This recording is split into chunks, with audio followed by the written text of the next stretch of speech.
Good evening everyone, कैसे हो सब लोग। आज हम इग्नू के जो एमए सेकेंड ईयर के जो सब्जेक्ट है MGPE007, जिसका नेम है non violence movement after Gandhi, कि जो नॉन वायलेंस है मूवमेंट है गांधी के बाद कौन कौन से थे, ये पूरा आपका सब्जेक्ट है ना, आपके सब्जेक्ट का नेम है। एक पर्टिकुलर कोई टॉपिक नहीं है, ये आपका सब्जेक्ट है MGP, और उसके अंदर आपको इसमें 16 चैप्टर पढ़ने हैं। तो पहला जो आपका यूनिट है वो कौन सा है, पोस्ट गांधीयन सिनेरियो। ठीक है, तो इसमें हम क्या क्या पढ़ने वाले हैं, तो गांधी के बाद कौन से मूवमेंट थे, ठीक है, और उसके बाद जो नेहरू जी एंड गांधी जी, इन दोनों की जो अप्रोचेस थे वो कैसे थे, इनका विजन कैसा था, तो इनके बीच में हमें डिफरेंस थोड़ा सा पढ़ना है। फिर उसके बाद जो इकोनॉमिक रिफॉर्म था वो कैसे हुआ, ये सारी चीज़ें हम इसमें पढ़ने वाले हैं। तो पहले हम विजन को पढ़ते हैं कि जो गांधी विजन है और नेहरू विजन है वो कैसे थे। तो जो गांधी विजन थे वो क्या थे, वो रिपब्लिक, विलेज रिपब्लिक मानते थे। जो गांधी जी थे ना, वो कंट्री को क्या मानते थे कि जो कंट्री है वो विलेज रिपब्लिक्स है। मतलब ये कि जो गांधी जी है वो कहते थे कि जो भारत है ना, असली में जो भारत है वो गाँवों में बसता है, और गाँव की जो गांव है वो ना एक इंडिपेंडेंट, आत्मनिर्भर होने ही चाहिए। जो गांव है क्या होने चाहिए, आत्मनिर्भर, सेल्फ रिलायंट होने चाहिए। These would be self reliant democratic communities focused on, किसमें फोकस करते थे ये, meeting their basic needs and minimising bonds. मतलब जो भी उनकी बेसिक नीड्स हैं, जो वो चाहते हैं कम से कम वो उन्हें मिले। He strongly criticise industrial civilisation in his book Hind Swaraj. वो उन्होंने अपनी बुक में, जो उनकी बुक है ना हिंद स्वराज, उसमें इन्होंने इसका क्रिटिसाइज भी किया। ठीक है, गांधी जी ने अपने जो बुक है हिंद स्वराज, उसमें इस चीज़ को इन्होंने क्रिटिसाइज किया, किसकी, जो भी इंडस्ट्रियल सिविलाइजेशन है, ठीक है, जिसको हिंदी में बोलते हैं औद्योगिक सभ्यता, उसका क्या किया है, क्रिटिसाइज किया। कहाँ पे किया है, जो उनकी बुक है ना हिंद स्वराज, उसमें। His model was about decentralization where the village was primary unit of society. इनका जो मॉडल था वो क्या था कि जो सोसाइटी है ना, सोसाइटी की जो प्राइमरी यूनिट है वो किसको माना जाए, विलेज को माना जाए। तो इनके मॉडल के अनुसार यही था कि अगर मैं आसान भाषा में कहूँ तो ये कह सकते हैं कि जो गांधी है वो कहते थे कि जो असली भारत है वो गाँव में बसता है, और गाँव है, ठीक है, जो गाँव ही है वो आत्मनिर्भर होने चाहिए, सेल्फ रिलायंट होने चाहिए। वहीं पे जो नेहरू जी थे उनका विजन क्या था, तो he had completely different vision. उनका जो विजन था वो कम्प्लीटली डिफरेंट था इंडिया के लिए। जो किस पे बेस्ड था, इनका जो विजन था वो ये इस चीज़ पे फोकस करते कि इंडस्ट्रियल सिविलाइजेशन होना चाहिए। ये किस पे फोकस करते थे, इनका जो था औद्योगिक जो सभ्यता है उस पर आधारित होता था। Nehru focused on centralised system and believe that rapid industrialization was key to solving problem like poverty and unemployment। देखो जो गांधी जी है वो डिसेंट्रलाइजेशन पे उसका जो मॉडल था वो डिसेंट्रलाइजेशन था, जबकि नेहरू जी का कैसा था, सेंट्रलाइज था। ठीक है, सेंट्रलाइज था। तो यहाँ पे जो नेहरू जी थे उनका मानना था कि जो देश की जो तरक्की है ना, तरक्की के लिए जो बड़े बड़े जो इंडस्ट्री है और जो शहर है, ठीक है, सिटी है, उसका विकास होना ज़रूरी है। क्योंकि अगर इंडस्ट्री होंगे तभी जाके एम्प्लॉयमेंट मिलेगा लोगों को। अगर एम्प्लॉयमेंट मिलेगा तो जो अनएम्प्लॉयमेंट की जो प्रॉब्लम है वो सॉल्व होगी, फिर उससे पॉवर्टी भी कम होगी। तो इनका कहने का मतलब था कि जो इंडस्ट्री है ये इनको बढ़ावा मिलना चाहिए, क्योंकि जो इंडस्ट्री है ना, इंडस्ट्रियलाइजेशन है, वही लोगों की प्रॉब्लम को सॉल्व कर सकता है, चाहे वो पॉवर्टी का हो या फिर अनएम्प्लॉयमेंट का हो। राइट, नेक्स्ट टॉपिक क्या है, the political structure of post independence India. जो पॉलिटिकल स्ट्रक्चर है, ठीक है, वो पोस्ट इंडिपेंडेंस इंडिया, मतलब कि यहाँ पे इसके बाद क्या था, जो स्वतंत्रता है ना, ठीक है, स्वतंत्रता के बाद जो राजनीतिक संरचना है वो क्या है। तो देखो, कॉन्स्टिट्यूशन वॉज एस्टैब्लिश्ड ऑन 26 जनवरी 1950। बना कब था ये, नवंबर 26 को ये बन के रेडी हो गया था। 1949 में बन के ये रेडी हो गया था, बट इसको लागू कब किया गया था कि 26 जनवरी 1950 को इसको लागू किया गया था। ठीक है, और इसमें किस चीज़ पे मतलब जो था वो था promising social, economic and political justice. इन सबको क्या बोला गया था कि कंटिन्यू करने के लिए। And India adopted parliamentary system. India ने किस सिस्टम को अडॉप्ट किया था, पार्लियामेंट्री एंड रिप्रेजेंटेटिव डेमोक्रेसी को अडॉप्ट किया था, जहाँ पे जो रूल है वो किसका होता है, पीपल का होता है, थ्रू देयर इलेक्टेड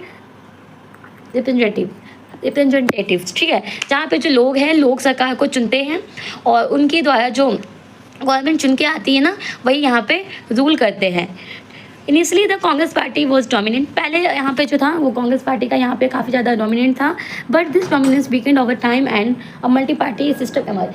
पहले सबसे पहले ना एक ही पार्टी थी, कांग्रेस पार्टी जो है कांग्रेस पार्टी है, इसीलिए उस टाइम को हम नेहरू एरा कहते हैं। क्यों कहते हैं? क्योंकि देखो जैसे ही देश आज़ाद हुआ, कॉन्स्टिट्यूशन फॉर्म हुआ, ठीक है, उसके बाद पार्टी जो आई किसकी आई थी, कौन पीएम बने थे, नेहरू जी बने थे, उसके बाद लाल बहादुर शास्त्री जी बने, फिर उसके बाद इंदिरा गांधी बनी, ठीक है। तो लाइन से यहाँ पे कौन, मतलब नेहरू की फैमिली से बनते जा रहे हैं और सारे ही कांग्रेस पार्टी से बिलोंग करते हैं। तो यहाँ पे वही बोला गया कि स्टार्टिंग में तो कांग्रेस पार्टी का खूब ज़्यादा मतलब दबदबा था, लेकिन टाइम टू टाइम ये क्या हो गया, वीक हो गया। क्यों? क्योंकि मल्टी पार्टी सिस्टम एमर्ज हो गया, मतलब कई सारी पार्टी उभर के सामने आने लग गई।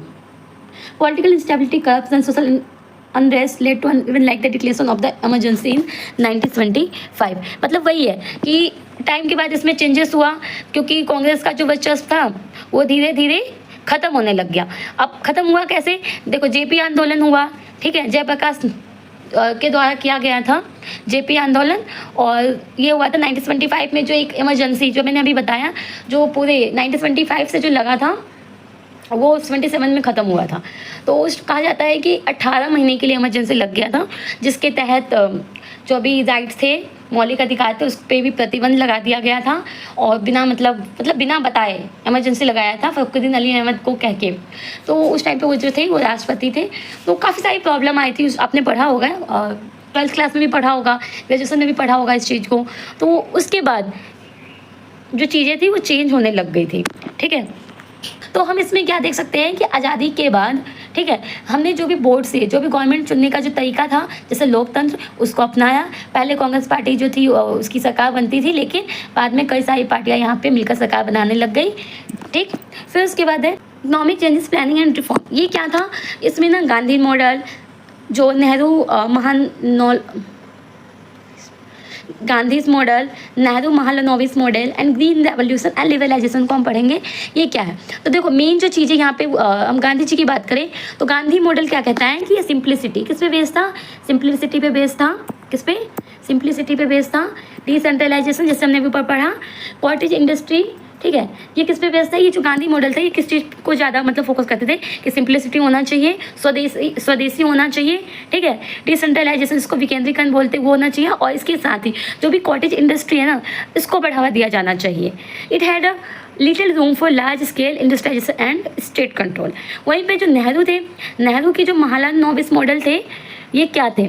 तो ये जो महालनोबिस मॉडल थे, ये जो थे ये सेंट्रली प्लान थे and mixed economy that so the public and private sector coexist. The main goal was to achieve rapid industrialization through every industry and scientific research. इसमें क्या था कि जो भी सेंट्रली प्लान थे ना, यानी कि जो केंद्रीय का जो भी योजना थे और जितने भी बड़े बड़े इंडस्ट्री थे उस पर ये बेस थे, और इसके साथ ही मिक्स जो इकोनॉमिक थी उस पर भी ये बेस था। अब इसमें क्या हुआ, अगर हम देखें तो जो गांधी जी है, देखो गांधी जी चाहते थे कि हम ना छोटे छोटे काम धंधों को भी बढ़ावा दें। वहीं पे जो नेहरू जी थे वो कहते थे कि जो भी बड़ी बड़ी फैक्ट्री है, जो उद्योग है, जो इंडस्ट्री है, उस पर भी हम फोकस करें, हम उसको लगाने पर ज़्यादा जोर दें। वहीं पर ग्रीन रेवोल्यूशन क्या था कि this started in the late 1960, मतलब जो 1960 का जो दशक है उसके अंत में ये स्टार्ट हुआ था, और इसने ना एक न्यू एग्रीकल्चर टेक्निक को विकसित किया था, like hybrid seeds to increase the farm production. इसमें जो भी उत्पादन की जो संख्या है ना उसको बढ़ाने के लिए हाइब्रिड सीड्स का यूज किया गया था, ठीक है, जिससे बेनिफिट्स किसको हुआ? रिचर फार्मर को हुआ, and created large gap between rich and poor in the country side. इसमें जो गैप दिखा वो किसके बीच में दिखा? रिच एंड पुअर के बीच में दिखा, क्योंकि ज़्यादातर बेनिफिट किसको पहुंचा इससे? रिचर फार्म को, मतलब जो अमीर लोग थे, जो अमीर किसान में भी होते हैं ना कि बड़े लेवल पे जो करते उन्हें ज़्यादा फ़ायदा मिला। तो हरित क्रांति में खेती से जो भी उत्पादन था उसको बढ़ावा दिया गया, लेकिन इससे फ़ायदा किसका हुआ? अमीरों को हुआ, जिससे अमीर जो किसान थे, जो अमीर फार्मर थे, एंड जो गरीब किसान थे, इन दोनों के बीच में एक डिफरेंस बढ़ गया। लिबरलाइजेशन, जिसको हिंदी में बोलते उदारीकरण, ठीक है, तो ये जो हुआ ये 1991 में जो भी इकोनॉमिक रिफॉर्म हुए ना उसमें देखने को मिला हमें। This process began in the 1980s। ये कब?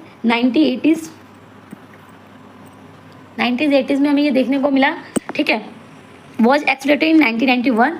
वही बोला गया है कि 1991 में जो भी इकोनॉमिक रिफॉर्म हुए एंड जो भी लाइसेंस वगैरह थे उसकी समाप्ति की बात की गई थी।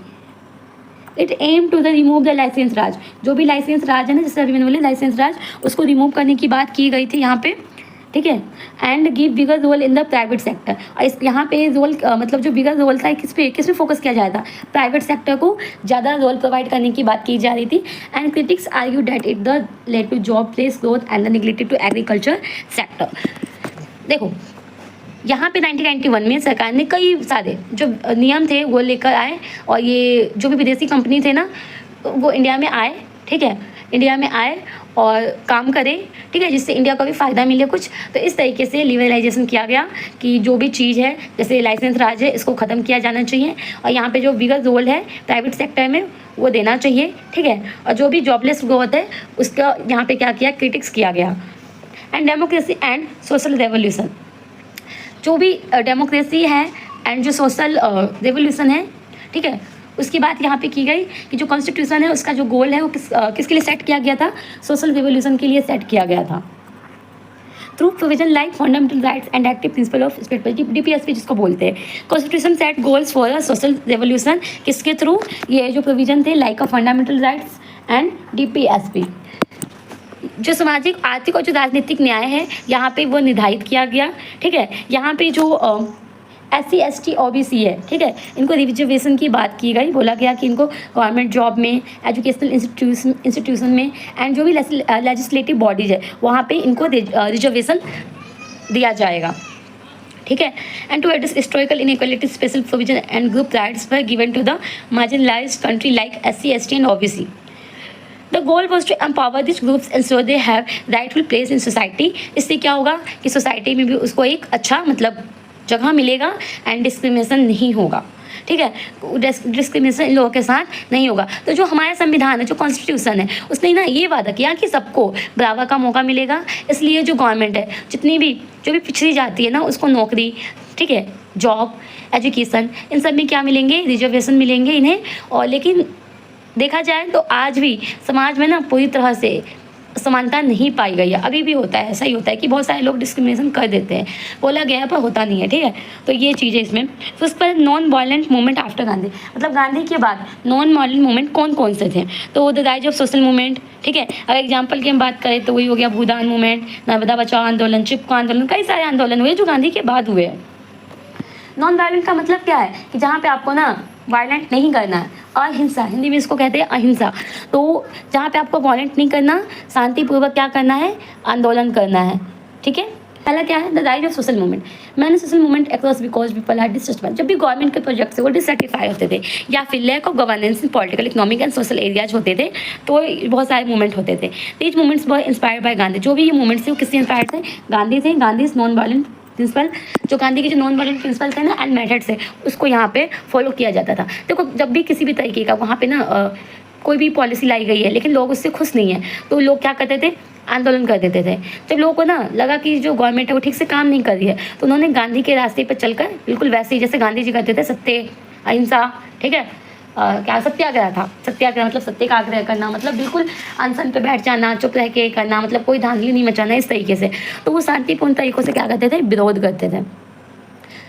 फिर उसके बाद वो अपनी डिमांड मनवाते थे, जैसे गांधी जी कहते थे ना कि पहले तो वो आंदोलन करते थे, फिर उनकी डिमांड जब फुलफिल हो जाती थी तो वो हो जाता था, मतलब हट जाते थे। जैसे अभी प्रोटेस्ट हम कर रहे हैं, SSC के जो एग्ज़ाम है अभी मतलब जो भी एग्ज़ाम में देखने को मिल रहा है, कमियां देखने को मिल रहा है, ठीक है, सेंटर चेंज कर दिया जा रहा है, पेपर का जो सेंटर बहुत ही दूर कर दिया जा रहा है, मतलब इस तरीके से जो चीज़ें आ रही है। तो यहाँ पर प्रोटेस्ट हो रहा है लेकिन यहाँ पर लाठी चार्ज हो रहा है, जो पुलिस वाले लाठी चार्ज कर दे टीचरों पे, खैर एक अलग बात है, बट ऐसा ही है कि शांतिपूर्ण तरीकों को अपना के जो मूवमेंट करते हैं उसको बोलते हैं, ठीक है, non violent movement. Gandhi ji के जो मेथड्स है, प्रिंसिपल्स है, उसको यहाँ पे फॉलो किया जाता है। फिर है इसकी कुछ, अगर हम आंदोलन की बात करें एग्जाम्पल में तो total revolution, a movement against political instability and corrupt practice. Total जो रेवोल्यूशन है, ठीक है, इसमें जो भी करप्शन है ना उसके खिलाफ ये किए गए थे। और जो भूदान है, भूदान मूवमेंट, इसमें क्या था कि जो भूमि है, भूमि को रिफॉर्म करने के लिए, ठीक है, लैंड जिसको बोलते हैं, लैंड रिफॉर्म के लिए किया गया था। इस पर जो फोकस था इस मूवमेंट का किस पे था, लैंड रिफॉर्म पे था। नर्मदा बचाओ आंदोलन की बात करें तो यहाँ पे ये जो मूवमेंट थे जो प्रोटेस्ट कर रहे थे, किसके अगेंस्ट कर रहे थे, displacement and environment damage cause by development. जो भी डेवलपमेंट प्रोजेक्ट होते हैं तो जैसे कि बांध वगैरह जो बनते हैं तो उसके कारण ना काफ़ी लोगों को ना मतलब बहुत लेवल पे, बड़े लेवल पे डिस्प्लेसमेंट देखने को मिलता है। डिस्प्लेसमेंट मतलब होता है विस्थापन, यानी लोगों को ना अपना घर बार छोड़ के वहाँ से जाना होता है। जब बांध बनता है तो उन्हें बहुत सारे प्रॉब्लम फेस करने होते हैं और इससे क्या होता है, जो इन्वायरमेंट है वो भी डैमेज होता है। तो कई सारे प्रॉब्लम का वहाँ उन्हें ना सामना करना होता है, जिसके कारण यहाँ पे ये नर्मदा बचाओ आंदोलन किया गया था। ठीक है, चिपको आंदोलन की बात करें तो ये ना जो कटिंग है, ट्री की जो कटिंग है उसको स्टॉप करने के लिए ये आंदोलन किया गया था। और राजस्थान में भी हुआ था, उत्तराखंड में भी हुआ था। मतलब ये आंदोलन है चिपको आंदोलन, ये कई बार हुए हैं। जो ट्री है, ट्री को कट करने से स्टॉप करने के लिए ये आंदोलन किए जाते हैं। इसमें ना लोग जो थे वो ट्री से चिपक जाते थे बिल्कुल, और कहते थे कि मतलब हम ट्री को नहीं कट करने देंगे। ठीक है, तो ये चिपको आंदोलन भी पेड़ पौधों को बचाने के लिए हुआ था। हम ये देख सकते हैं कि ये जो कुछ बड़े आंदोलन थे, जैसे हम टोटल रिवोल्यूशन की बात करें तो इसमें जयप्रकाश जो नारायण थे उन्होंने करप्शन के खिलाफ आवाज़ उठाई। वहीं पे नर्मदा बचाओ जो बांध है, बांध बनने से लोगों को विस्थापित होने से रोका गया था। और जो चिपको आंदोलन था इसमें लोग पेड़ों से चिपक कर उन्हें काटने से बचाते थे। तो इन तीनों का यहाँ पे मैंने एक छोटा सा कंक्लूजन दे दिया। ठीक है, अब इन आंदोलनों की जो विशेषता है, कैरेक्टरिस्टिक है, क्या है, तो these movements focus on diverse issues and such as civil democratic rights, tribal rights, women rights and conservation of natural resources like water and land। ये मूवमेंट्स थे, इसमें जो फोकस किया गया था मतलब किस किस इशू को ख़त्म करने के लिए। जो अभी डेमोक्रेटिक राइट्स थे, ठीक है, democratic rights and tribal rights, उसे बोलते हैं ये आदिवासी जो अधिकार होते हैं ना उनको प्रॉपर अधिकार मिले। ठीक है, वुमेन राइट्स, वुमेन्स को राइट मिले and conservation of natural resources like water and land, यानी जो भी पर्यावरण है ना उसको कंजर्व करने के लिए मूवमेंट किए गए। ये विशेषता है इसकी एक तरीके से कि जो भी मुद्दे हैं, इशूज़ है, उसको सॉल्व करने के लिए आंदोलन किए जाते हैं और इसमें ना इनको सफलता भी मिलती है। जो आंदोलन है, कुछ आंदोलन है, इन्होंने अपने लक्ष्य तक पहुँचे भी थे और इसमें इनको कुछ चैलेंजेस भी फेस करने को मिला। जैसे आंदोलन की जो गति है वो बनाए रखने में काफ़ी ज़्यादा इनको मुश्किलें आती है। ठीक है, लेकिन इन सब के बावजूद भी आंदोलनों में जो गांधी जी के विचार थे वो जीवित रहा और उसके बाद भी इन लोगों ने क्या किया, आंदोलन किया। तो वही चीज़ें यहाँ पर लिखी हुई है कि दे यूज गांधीज मेथड, वही है कि Gandhi's method and Gandhi methods in practice provide exemplary models to the other across the world to seek justice। कि गांधी के जो मेथड्स थे, ठीक है, वही शांतिपूर्वक आंदोलन करना, उसको ये फॉलो करते थे। इनका ऑब्जेक्टिव क्या था कि जो भी इनकी प्रॉब्लम है, ठीक है, वो सॉल्व हो जाए। And this is one Gandhi's legacy that refuse fade away. तो इन आंदोलनों की अगर हम बात करें तो इन आंदोलनों ने अलग अलग मुद्दों पर काम किया था। जैसे एक कंक्लूजन में मैं बता रही हूँ, महिलाओं के अधिकारों के लिए, ठीक है, जंगलों को बचाना। भले ही हमेशा सफल नहीं हुए, लेकिन उन्होंने ना दुनिया के मतलब एक दुनिया को जो दिखाया कि शांतिपूर्ण तरीके से भी हम चेंजेस ला सकते हैं। और यही जो था, ये क्या था, गांधी जी का, गांधी की क्या थी, विरासत थी। ठीक है, तो इस तरीके से ये चैप्टर आपका ख़त्म हो गया। यूनिट 1 था, ये अभी स्टार्टिंग ही हुआ है आपका कि गांधी जी के बाद क्या क्या मतलब कौन कौन से मूवमेंट हुए। भले गांधी जी नहीं थे, लेकिन उनके बाद भी नॉन वायलेंट तरीके से मूवमेंट हुए और सक्सेस भी मिला। जरूरी नहीं है कि हर बार अगर हम हिंसा करें, वायलेंट करें, तभी हमें सक्सेस मिलता है, तभी हमारी डिमांड को लोग समझते हैं और फिर उसके बाद हमारी डिमांड फुलफिल होंगे। अहिंसा के बल पे भी हम अपनी डिमांड को मनवा सकते हैं। ठीक है, तो हमने इस चैप्टर में क्या क्या कवर किया, नेहरू एंड गांधी जी का जो विजन था उसको हमने क्लियर किया, एंड जो स्ट्रक्चर थे, पॉलिटिकल स्ट्रक्चर थे, एंड इकोनॉमिक रिफॉर्म कैसे हुआ, एंड रिवोल्यूशन कौन कौन से थे। ठीक है, वही रिवोल्यूशन तो आपका एक ही था, green revolution, and total revolution जो था वो अलग ही था। ठीक है, उसको हमने पढ़ा, एंड जो भी आपके मूवमेंट थे ये हमने कर लिया। तो थैंक यू फॉर वॉचिंग, मिलते हैं नेक्स्ट यूनिट में।